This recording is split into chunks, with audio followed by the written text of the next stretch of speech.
ਲਾਲ ਸੂਹੇ ਰੰਗ ਦੇ ਜੋੜੇ ਵਿੱਚ ਘੁੰਡ ਕੱਢੀ ਆਪਣੇ ਮਾਹੀ ਦਾ ਇੰਤਜ਼ਾਰ ਕਰਦੀ ਸੱਭੋ ਸੁਹਾਗ ਦੀ ਸੇਜ ਉੱਪਰ ਬੈਠੀ ਸੀ। ਪੋਹ ਦੇ ਮਹੀਨੇ ਵਿੱਚ ਵੀ ਉਸ ਦੇ ਹੱਥਾਂ ਪੈਰਾਂ ਦੀਆਂ ਤਲੀਆਂ 'ਤੇ ਪਸੀਨਾ ਆ ਰਿਹਾ ਸੀ। ਉਹ ਆਪਣੇ ਨਾਖੂਨ ਵਾਰ-ਵਾਰ ਆਪਣੇ ਮੂੰਹ ਨਾਲ ਟੁੱਕ ਲੈਂਦੀ ਸੀ, ਫਿਰ ਦਰਵਾਜ਼ੇ ਵੱਲ ਦੇਖ ਲੈਂਦੀ। ਉਸ ਤੋਂ ਪਹਿਲਾਂ ਘਰ ਦੀਆਂ ਸਾਰੀਆਂ ਔਰਤਾਂ ਉਸ ਨੂੰ ਤਿਆਰ ਕਰਨ ਵਿੱਚ ਲੱਗੀਆਂ ਸੀ। ਉਸ ਦੀ ਇੱਕ ਨਨਾਣ ਸੀ ਪ੍ਰੀਤੀ, ਜਿਸ ਨੂੰ ਭਾਬੀ ਦੇ ਆਉਣ ਦਾ ਬਹੁਤ ਚਾਅ ਸੀ। ਉਸ ਨੇ ਪਾਰਲਰ ਦਾ ਕੰਮ ਸਿੱਖਿਆ ਹੋਇਆ ਸੀ। ਆਪਣੀ ਪਰੀਆਂ ਵਰਗੀ ਭਾਬੋ ਨੂੰ ਉਸ ਨੇ ਹੋਰ 4 ਚੰਨ ਲਗਾ ਦਿੱਤੇ ਸਨ। ਉਸ ਨੇ ਮੇਕਅਪ ਇਸ ਤਰ੍ਹਾਂ ਕੀਤਾ ਕਿ ਜ਼ਿਆਦਾ ਨਾ ਲੱਗੇ, ਬਸ ਉਸ ਦੀ ਭਾਬੀ ਨੂੰ ਵੀਰਾ ਦੇਖੇ ਤੇ ਅੱਖਾਂ ਅੱਡੀਆਂ ਰਹਿ ਜਾਣ।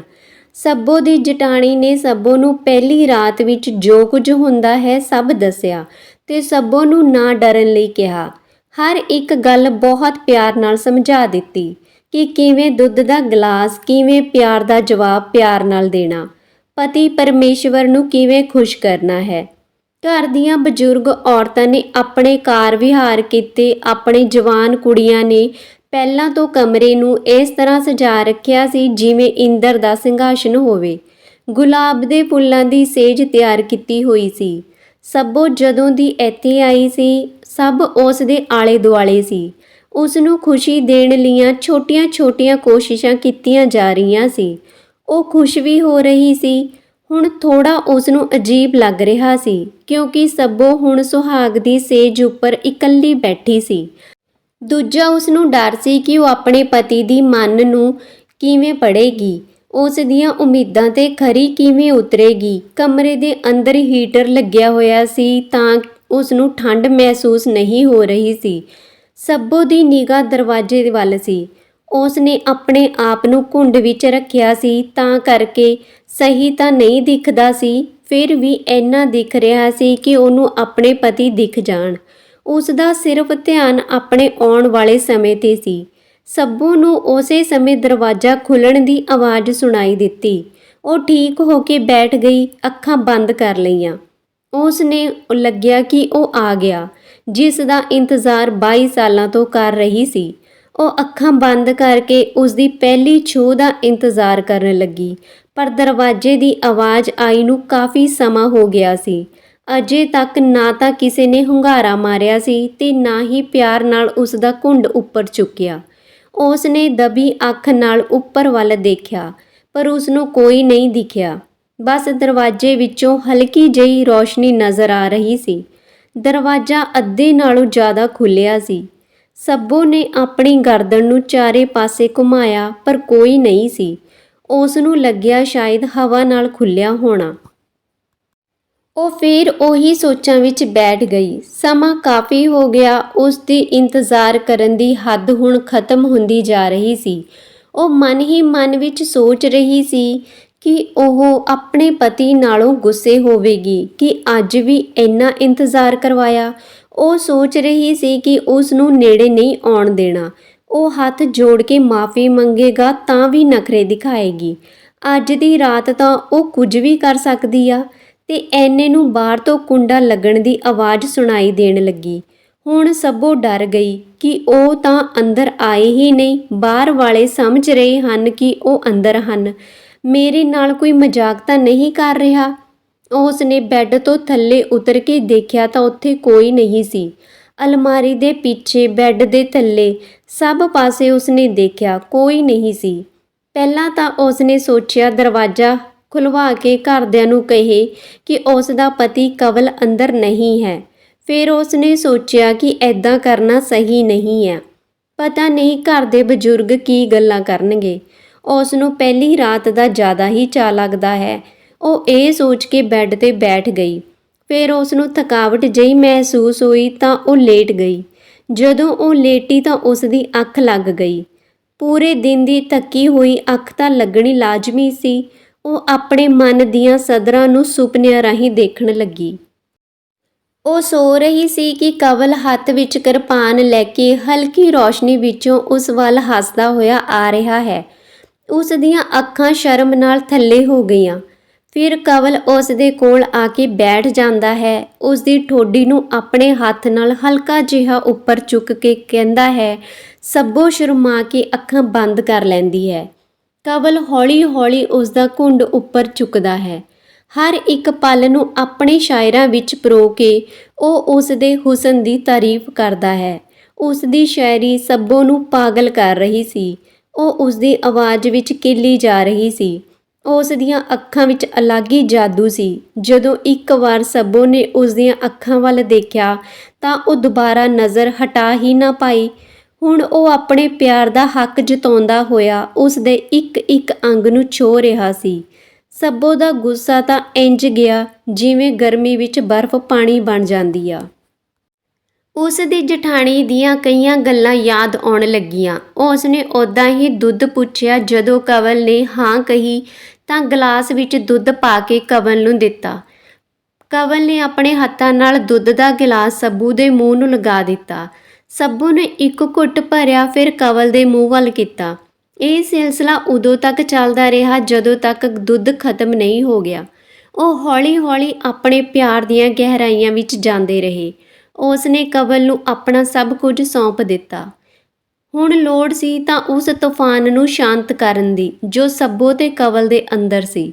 ਉਹ ਦੋਵੇਂ ਪਿਆਰ ਵਿੱਚ ਮਸਤ ਸੀ। ਉਸੇ ਸਮੇਂ ਦਰਵਾਜ਼ਾ ਖਟਕਣ ਦੀ ਆਵਾਜ਼ ਸੁਣਾਈ ਦਿੱਤੀ।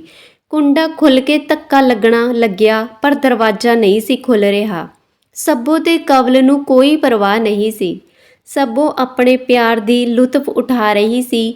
ਜਦੋਂ ਆਖਰੀ ਸਮਾਂ ਆਇਆ ਤਾਂ ਸੱਬੋ ਇੱਕਦਮ ਉੱਠੀ।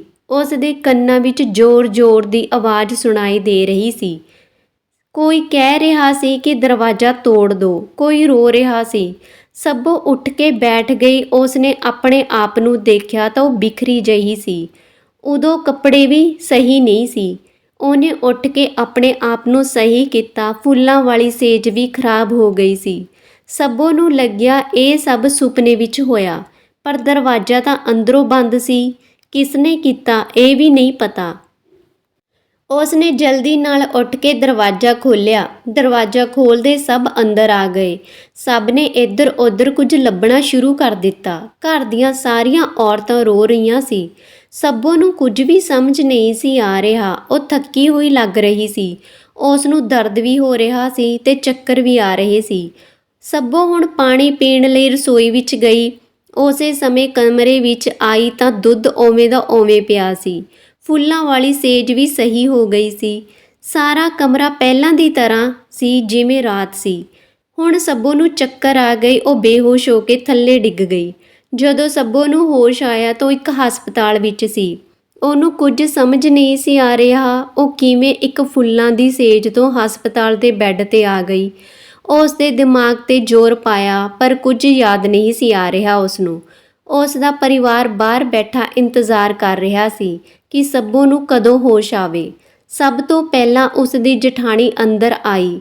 ਕਸਕ, ਕਿਵੇਂ ਆ ਸੱਬੋ? ਸੱਬੋ, ਠੀਕ ਆ, ਪਰ ਮੈਂ ਇੱਥੇ ਕਿਵੇਂ?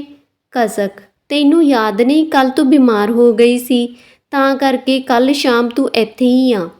ਸੱਬੋ, ਪਰ ਮੇਰੀ ਤਾਂ ਸੁਹਾਗਰਾਤ ਸੀ। ਮੈਂ ਤਾਂ ਇੰਤਜ਼ਾਰ ਕਰ ਰਹੀ ਸੀ ਆਪਣੇ ਪਤੀ ਦਾ।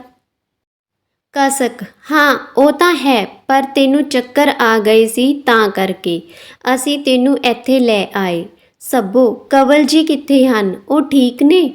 ਕਸਕ, ਉਹ ਠੀਕ ਆ, ਪਰ ਵਿਆਹ ਦੇ ਪਹਿਲੇ ਦਿਨ ਐਦਾਂ ਬਿਮਾਰ ਹੋਣ ਕਰਕੇ ਉਸ ਨੂੰ ਥੋੜਾ ਨਾਰਾਜ਼ ਤਾਂ ਕਰੇਂਗੇ ਹੀ। ਸੱਬੋ, ਪਰ ਨਾਰਾਜ਼ ਮੇਰੇ ਤੋਂ ਕਿਉਂ? ਮੈਂ ਤਾਂ ਕੁਝ ਕਿਹਾ ਵੀ ਨਹੀਂ। ਕਸਕ, ਤੇਰੇ ਤੋਂ ਨਾਰਾਜ਼ ਨਹੀਂ ਆ, ਬਾਕੀ ਤੂੰ ਠੀਕ ਆ। ਸੱਬੋ, ਹਾਂ ਠੀਕ ਆ, ਪਰ ਸਰੀਰ ਟੁੱਟ ਰਿਹਾ। ਇੰਜ ਲੱਗਦਾ ਕਿ ਰਾਤ ਨੂੰ ਮੈਂ ਸਾਰੀ ਰਾਤ ਕੋਈ ਸਖਤ ਕੰਮ ਕੀਤਾ ਹੋਵੇ। ਮੇਰੇ ਹੱਥਾਂ ਪੈਰਾਂ ਵਿੱਚ ਦਰਦ ਹੋ ਰਿਹਾ ਸੀ। ਕਸਕ, ਕੋਈ ਨਾ, ਸਭ ਠੀਕ ਹੋ ਜਾਵੇਗਾ। ਸੱਬੋ, ਭਾਬੀ, ਮੇਰਾ ਸਰੀਰ ਜਕੜਿਆ ਜਿਹਾ ਲੱਗਦਾ। ਤੁਹਾਨੂੰ ਕਿਵੇਂ ਦੱਸਾਂ, ਮੇਰੇ ਉੱਥੇ ਵੀ। ਕਸਕ, ਕੋਈ ਨਾ, ਸਭ ਠੀਕ ਹੋ ਜਾਵੇਗਾ। ਸੱਬੋ, ਕਵਲ ਨੂੰ ਦੇਖਣ ਨੂੰ ਦਿਲ ਕਰਦਾ। ਉਹਨਾਂ ਨੂੰ ਬੁਲਾ ਦਿਓ। ਕਸਕ, ਉਹ ਬਾਹਰ ਗਿਆ ਕੰਮ 'ਤੇ, ਜਦੋਂ ਆਇਆ ਤਾਂ ਭੇਜ ਦਿਆਂਗੀ। ਉਹ ਦੋਵੇਂ ਗੱਲ ਕਰ ਰਹੀਆਂ ਸੀ ਕਿ ਸੱਬੋ ਦੀ ਨਨਾਣ ਪ੍ਰੀਤੀ ਆਈ ਤੇ ਆ ਕੇ ਸੱਬੋ ਦੇ ਗਲ ਲੱਗ ਕੇ ਰੋਣ ਲੱਗੀ। ਪ੍ਰੀਤੀ ਨੂੰ ਰੋਂਦੇ ਦੇਖ ਕੇ ਸੱਬੋ ਦੇ ਹੰਝੂ ਤਾਂ ਨਿਕਲਣੇ ਬਣਦੇ ਹੀ ਸੀ। ਖੈਰ ਸ਼ਾਮ ਤੱਕ ਡਾਕਟਰ ਨੇ ਘਰ ਲੈ ਕੇ ਜਾਣ ਲਈ ਕਿਹਾ। ਸਾਰੇ ਪਰਿਵਾਰ ਦੇ ਚਿਹਰੇ ਤੇ ਉਦਾਸੀ ਛਾਈ ਸੀ। ਸੱਬੋ ਨੂੰ ਕਵਲ ਬਾਰੇ ਪੁੱਛਦੇ ਪੂਰਾ ਦਿਨ ਹੋ ਗਿਆ ਪਰ ਉਹ ਅਜੇ ਨਹੀਂ ਆਇਆ। ਉਸ ਨੇ ਆਪਣੇ ਦਿਮਾਗ ਤੇ ਜ਼ੋਰ ਪਾਇਆ ਕਿ ਰਾਤ ਕੀ ਹੋਇਆ ਸੀ। ਉਸ ਨੂੰ ਆਪਣੇ ਪਿਆਰ ਦਾ ਅਹਿਸਾਸ ਤਾਂ ਹੋਇਆ ਪਰ ਉਸ ਵਿੱਚ ਕਵਲ ਦੇ ਸਾਹਾਂ ਦੀ ਮਹਿਕ ਨਹੀਂ ਸੀ। ਉਸ ਨੂੰ ਇੱਕ ਅਜੀਬ ਜਿਹੀ ਬੇਚੈਨੀ ਰਹਿਣ ਲੱਗੀ। ਘਰ ਵਾਲੇ ਉਸ ਕੋਲ ਰਹਿੰਦੇ ਸੀ। ਕਈ ਦਿਨ ਬੀਤ ਗਏ ਪਰ ਕਵਲ ਘਰ ਨਹੀਂ ਆਇਆ। ਸੱਬੋ ਸਭ ਨੂੰ ਪੁੱਛਦੀ ਪਰ ਸਭ ਟਾਲ ਦਿੰਦੇ ਕਿਵੇਂ ਨਾ ਕਿਵੇਂ। ਸੱਬੋ ਨੂੰ ਉਸਦੇ ਘਰ ਵਾਲੇ ਲੈਣ ਆਏ। ਕਵਲ ਦੇ ਘਰ ਵਾਲਿਆਂ ਨੇ ਉਦਾਸ ਦੇਖ ਕੇ ਉਹਨਾਂ ਦੇ ਕਾਰਨ ਪੁੱਛਣਾ ਚਾਹਿਆ ਪਰ ਕਿਸੇ ਨੇ ਨਾ ਦੱਸਿਆ। ਬਸ ਸੱਬੋ ਦੀ ਤਬੀਅਤ ਦਾ ਬਹਾਨਾ ਲਗਾ ਦਿੱਤਾ। ਖੈਰ ਸੱਬੋ ਨੂੰ ਉਹ ਘਰ ਲੈ ਆਏ। ਇੱਕ ਦਿਨ ਕਰਦੇ ਹੋਏ ਮਹੀਨਾ ਬੀਤ ਗਿਆ ਪਰ ਕਵਲ ਦਾ ਕੁਝ ਵੀ ਪਤਾ ਨਹੀਂ। ਉਹਨਾਂ ਨੂੰ ਕੋਈ ਸ਼ੱਕ ਹੋਇਆ ਕਿ ਕਵਲ ਦੇ ਘਰ ਵਾਲੇ ਕੁਝ ਛੁਪਾ ਰਹੇ ਹਨ। ਸੱਬੋ ਨੇ ਆਪਣੀ ਸਹੇਲੀ ਨਾਲ ਸਾਰੀ ਗੱਲਬਾਤ ਸਾਂਝੀ ਕੀਤੀ। ਉਸ ਨੇ ਕਿਸੇ ਤਾਂਤਰਿਕ ਕੋਲ ਜਾਣ ਦੀ ਸਲਾਹ ਦਿੱਤੀ। 2 ਮਹੀਨੇ ਬੀਤਣ ਦੇ ਸੀ। ਸੱਬੋ ਨੂੰ ਮਹੀਨੇ ਵਾਲੀ ਮਾਹਵਾਰੀ ਵੀ ਨਹੀਂ ਆਈ। ਉਸ ਨੇ ਇਹ ਵੀ ਆਪਣੀ ਸਹੇਲੀ ਨੂੰ ਦੱਸਿਆ ਕਿ ਜਦੋਂ ਕਵਲ ਨਾਲ ਕੋਈ ਸਰੀਰਕ ਸੰਬੰਧ ਬਣਾਇਆ ਹੀ ਨਹੀਂ ਤਾਂ ਇਹ ਕਿਵੇਂ ਹੋ ਸਕਦਾ। ਉਸ ਦਾ ਗਰਭਵਤੀ ਮਹਿਲਾਵਾਂ ਵਾਂਗ ਖੱਟਾ ਖਾਣ ਨੂੰ ਦਿਲ ਕਰਦਾ। ਉਸ ਨੂੰ ਅਕਸਰ ਘਬਰਾਹਟ ਹੁੰਦੀ ਰਹਿੰਦੀ ਆ। ਉਸ ਨੂੰ ਇੰਨੀ ਗਰਮੀ ਲੱਗਦੀ ਆ ਕਿ ਹੱਦ ਤੋਂ ਵੱਧ। ਕਵਲ ਦੇ ਘਰ ਵਾਲੇ ਵੀ ਲੈਣ ਨਹੀਂ ਆਏ। ਇੱਕ ਦਿਨ ਉਹਨਾਂ ਨੇ ਸੁਨੇਹਾ ਭੇਜਿਆ ਕਿ 4 ਦਿਨਾਂ ਨੂੰ ਲੈਣ ਆਉਣਗੇ। ਸੱਬੋ ਨੇ ਆਪਣੀ ਸਹੇਲੀ ਨੂੰ ਤਾਂਤਰਿਕ ਕੋਲ ਜਾਣ ਲਈ ਤਿਆਰ ਕਰ ਲਿਆ। ਖੈਰ ਉਹ ਦੋਵੇਂ ਇੱਕ ਪਹੁੰਚੇ ਹੋਏ ਤਾਂਤਰਿਕ ਕੋਲ ਗਈਆਂ। ਸ਼ਹਿਰ ਤੋਂ ਬਾਹਰ ਇੱਕ ਜੰਗਲ ਵਿੱਚ ਉਸ ਨੇ ਆਪਣਾ ਡੇਰਾ ਬਣਾ ਰੱਖਿਆ ਸੀ। ਜੰਗਲ ਵਿੱਚ ਵੜਦਿਆਂ ਉਸ ਦਾ ਇਲਾਕਾ ਸ਼ੁਰੂ ਹੋ ਜਾਂਦਾ ਸੀ। ਇੱਕ ਡੰਡੀ ਬਣੀ ਹੋਈ ਸੀ ਜਿਸ ਦੇ ਦੋਵੇਂ ਪਾਸੇ ਹਰੇ ਤੇ ਕੇਸਰੀ ਨਿਸ਼ਾਨ ਦੇ ਝੰਡੇ ਲੱਗੇ ਹੋਏ ਸੀ। ਕਾਫੀ ਸੰਗਤ ਆਉਂਦੀ ਸੀ। ਖੈਰ ਉਹ ਦੋਵੇਂ ਡੇਰੇ ਵਿੱਚ ਪਹੁੰਚਦੀਆਂ ਹਨ। ਡਰਾਵਣੇ ਮੁਖੌਟੇ, ਧੂੰਆਂ ਹੀ ਧੂੰਆਂ। ਇੱਕ ਵਾਰ ਤਾਂ ਸੱਬੋ ਦਾ ਸਾਹ ਔਖਾ ਹੋਣ ਲੱਗਿਆ। ਜਿਵੇਂ ਸਮਾਂ ਬੀਤਿਆ ਉਸ ਨੂੰ ਠੀਕ ਲੱਗਣ ਲੱਗਿਆ। ਕਾਫੀ ਦੇਰ ਇੰਤਜ਼ਾਰ ਕਰਨ ਤੋਂ ਬਾਅਦ ਉਸ ਦੀ ਵਾਰੀ ਆਈ। ਬਾਬੇ ਨੇ ਅੱਖਾਂ ਬੰਦ ਕੀਤੀਆਂ। ਪਤਾ ਨਹੀਂ ਉਸ ਨੂੰ ਕੀ ਦਿਖਿਆ। ਉਹ ਉੱਚੀ ਉੱਚੀ ਚਿਲਾਉਣ ਲੱਗਿਆ, ਲੈ ਜਾਓ ਇਸ ਨੂੰ ਇੱਥੋਂ, ਸਭ ਤਬਾਹ ਕਰ ਦੇਵੇਗੀ। ਇਹ ਇਸ ਦੀ ਕੁੱਖ ਵਿੱਚ ਸੰਤਾਨ ਦਾ ਬੱਚਾ ਪਲ ਗਿਆ। ਬਾਬੇ ਦੀਆਂ ਅੱਖਾਂ ਤੇ ਕੰਨਾਂ ਵਿੱਚੋਂ ਖੂਨ ਆਉਣ ਲੱਗਿਆ। ਜੇ ਬਾਬੇ ਦੇ ਸੇਵਾਦਾਰ ਸੱਬੋ ਨੂੰ ਡੇਰੇ ਵਿੱਚੋਂ ਬਾਹਰ ਨਾ ਕੱਢਦੇ ਤਾਂ ਸ਼ਾਇਦ ਬਾਬੇ ਦੀ ਜਾਨ ਵੀ ਚਲੀ ਜਾਂਦੀ। ਸੱਬੋ ਨੇ ਕਦੇ ਭੂਤ ਪ੍ਰੇਤ ਤੇ ਵਿਸ਼ਵਾਸ ਨਹੀਂ ਸੀ ਕੀਤਾ ਤੇ ਨਾ ਹੀ ਪਖੰਡਬਾਜ਼ ਤੇ। ਫਿਰ ਵੀ ਤਾਂਤਰਿਕ ਦੀਆਂ ਗੱਲਾਂ ਸੁਣ ਕੇ ਉਸ ਨੂੰ ਡਰ ਲੱਗਣ ਲੱਗਿਆ ਕਿਉਂਕਿ ਹਾਲਾਤ ਵੀ ਐਦਾਂ ਦੇ ਹੋ ਗਏ ਸੀ। ਉਸ ਦੀਆਂ ਗੱਲਾਂ ਵਿਸ਼ਵਾਸ ਕਰਨਾ ਵੀ ਬਣਦਾ ਸੀ। ਪਰ ਸੱਬੋ ਨਿੱਕੀ ਹੁੰਦੇ ਤੋਂ ਪੜ੍ਹੇ ਲਿਖੇ ਮਾਹੌਲ ਵਿੱਚ ਪਲੀ ਸੀ। ਉਸ ਨੇ ਕਦੇ ਵੀ ਅੰਧ ਵਿਸ਼ਵਾਸ ਤੇ ਭੂਤਾਂ ਪ੍ਰੇਤਾਂ ਵਿੱਚ ਵਿਸ਼ਵਾਸ ਨਹੀਂ ਸੀ ਰੱਖਿਆ। ਜਦੋਂ ਵੀ ਕੋਈ ਉਸ ਨੂੰ ਭੂਤ ਪ੍ਰੇਤ ਬਾਰੇ ਗੱਲ ਕਰਦਾ ਤਾਂ ਉਸ ਨੂੰ ਚੁੱਪ ਕਰਵਾ ਦਿੰਦੀ ਸੀ। ਉਹਦੇ ਥੋੜ੍ਹੇ ਜਿਹੇ ਸਵਾਲ ਹੁੰਦੇ ਸੀ, ਪਹਿਲਾਂ ਤੁਸੀਂ ਭੂਤ ਦੇਖੇ ਆ? ਭੂਤ ਸਿਰਫ ਚੁੜੇਲਾਂ ਦੇ ਰੂਪ ਵਿੱਚ ਆਉਂਦੇ ਹਨ। ਕੀ ਭੂਤਾਂ ਦੇ ਪੈਰ ਨਹੀਂ ਹੁੰਦੇ ਜੋ ਸ਼ਮਸ਼ਾਨ ਤੋਂ ਬਾਹਰ ਨਹੀਂ ਆ ਸਕਦੇ? ਭੂਤ ਪੜ੍ਹੇ ਲਿਖੇ ਹੁੰਦੇ ਆ ਕਿ ਨਹੀਂ? ਬਸ ਇਹਨਾਂ ਸਵਾਲਾਂ ਨਾਲ ਸਭ ਚੁੱਪ ਕਰ ਜਾਂਦੇ ਸੀ। ਜੇ ਕੋਈ ਜ਼ਿਆਦਾ ਜਿੱਦ ਕਰਦਾ ਤਾਂ ਅੱਧੀ ਰਾਤ ਨੂੰ ਉਹਨੂੰ ਸ਼ਮਸ਼ਾਨ ਲੈ ਕੇ ਚਲੀ ਜਾਂਦੀ ਤੇ ਕਹਿੰਦੀ ਚੱਲ ਬੁਲਾ ਕਿਹੜਾ ਭੂਤ ਆ। ਸਾਹਮਣੇ ਵਾਲਾ ਜਾਂਦੇ ਹੀ ਨਹੀਂ ਸੀ। ਇੱਕ ਵਾਰ ਸੱਬੋ ਸਕੂਲ ਵਿੱਚੋਂ ਆ ਰਹੀ ਸੀ। ਦੁਪਹਿਰ ਨੂੰ 1 ਵਜਿਆ ਸੀ। ਉਹਦੇ ਘਰ ਵੱਲ ਇੱਕ ਹਵੇਲੀ ਪੈਂਦੀ ਸੀ। ਉਸ ਨੂੰ ਇੱਕ ਆਵਾਜ਼ ਸੁਣਾਈ ਦਿੱਤੀ ਪਰ ਉਸ ਦੇ ਰੁਕਣ ਤੇ ਆਵਾਜ਼ ਬੰਦ ਹੋ ਗਈ। ਫਿਰ ਉਹ ਤੁਰਨ ਲੱਗੀ ਤਾਂ ਆਵਾਜ਼ ਆਉਣ ਲੱਗੀ। ਉਹ ਕਾਫੀ ਦੇਰ ਐਦਾਂ ਹੀ ਕਰਕੇ ਦੇਖਦੀ ਰਹੀ। ਉਸ ਨੂੰ ਡਰ ਲੱਗਿਆ। ਇਸ ਕਰਕੇ ਨਹੀਂ ਕਿ ਭੂਤ ਆ, ਇਸ ਕਰਕੇ ਕਿ ਕੋਈ ਹੋਰ ਉਸ ਦਾ ਪਿੱਛਾ ਕਰ ਰਿਹਾ ਹੈ। ਉਸ ਦੇ ਹਿਸਾਬ ਨਾਲ ਸਭ ਤੋਂ ਵੱਡਾ ਭੂਤ ਤਾਂ ਇਨਸਾਨ ਆ। ਇਨਸਾਨਾਂ ਵਿੱਚ ਖਾਸ ਕਰਕੇ ਬੰਦੇ ਜੋ ਇੱਕ ਜਵਾਨ ਔਰਤ ਨੂੰ ਦੇਖ ਕੇ ਉਸ ਉੱਪਰ ਟੁੱਟ ਪੈਣ ਨੂੰ ਕਰਦੇ ਆ। ਉਸ ਤੋਂ ਬਾਅਦ ਸ਼ੈਤਾਨ ਕੌਣ ਆ? ਉਹ ਜਵਾਨ ਹੋ ਚੁੱਕੀ ਸੀ ਸੋ ਇਹ ਡਰ ਤਾਂ ਬਣਦਾ ਸੀ। ਘਰ ਵਾਲੇ ਵੀ ਆਹੀ ਸਮਝਾਉਂਦੇ ਕਿ ਦੇਰ ਰਾਤ ਨੂੰ ਘਰੋਂ ਬਾਹਰ ਨਹੀਂ ਜਾਣਾ, ਸੁਨਸਾਨ ਜਗ੍ਹਾ 'ਤੇ ਨਹੀਂ ਜਾਣਾ। ਉਹ ਹਮੇਸ਼ਾ ਘਰ ਵਾਲਿਆਂ ਦਾ ਕਹਿਣਾ ਮੰਨਦੀ ਸੀ।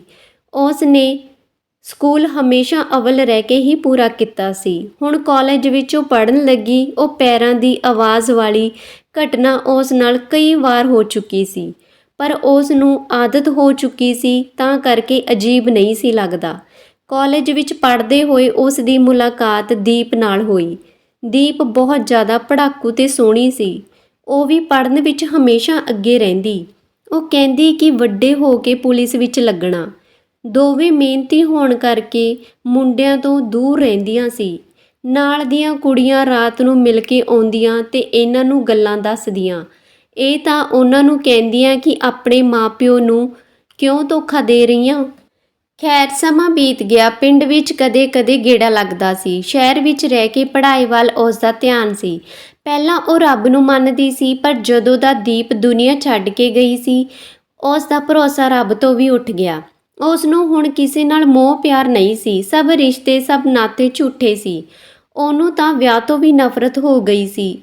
ਉਸ ਦੀ ਇਕਲੌਤੀ ਦੋਸਤ ਜਿਸ ਨਾਲ ਸਾਰੀ ਦਿਲ ਦੀ ਗੱਲ ਸਾਂਝੀ ਕਰਦੀ ਸੀ, ਦਾਜ ਦੇ ਲੋਭੀਆਂ ਨੇ ਵਿਆਹ ਦੇ ਅਗਲੇ ਦਿਨ ਅੱਗ ਲਾ ਕੇ ਸਾੜ ਦਿੱਤੀ। ਹੁਣ ਉਹਨਾਂ ਤੋਂ ਵੱਡੇ ਭੂਤ ਕੌਣ ਹੋ ਸਕਦੇ ਆ ਭਲਾ। ਉਹ ਚੁੱਪ ਜਿਹੀ ਰਹਿੰਦੀ ਸੀ।